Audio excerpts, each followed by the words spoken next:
this country is the misuse of the police forces for political ends.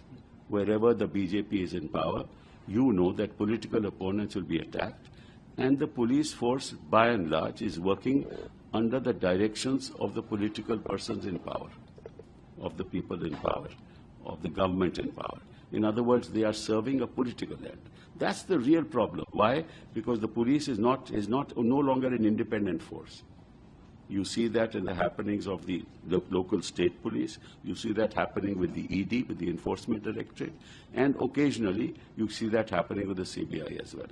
So if the whole police system is directed towards fulfilling a political agenda and functions under the directions of the government in power, of people in power, and in that context you give the policeman custody for, or the enforcement agencies custody for 60 days and 90 days, then it is a recipe for disaster.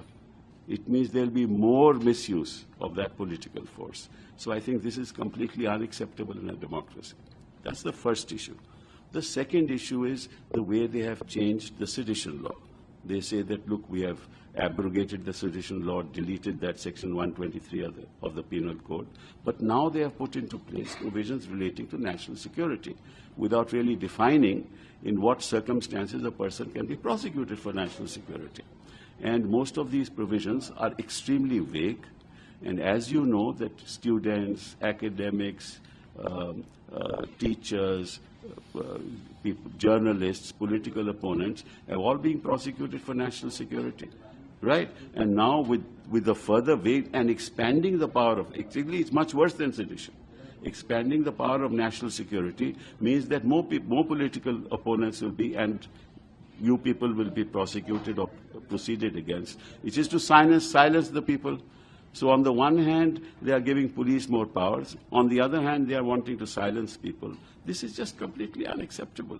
And the first thing I want to ask is, which expert committee dealt with this? This is all introduced in Parliament, in the Rajya Sabha, through secrecy. Nobody knew which is that expert committee. What were the recommendations of that expert committee? Nobody knows.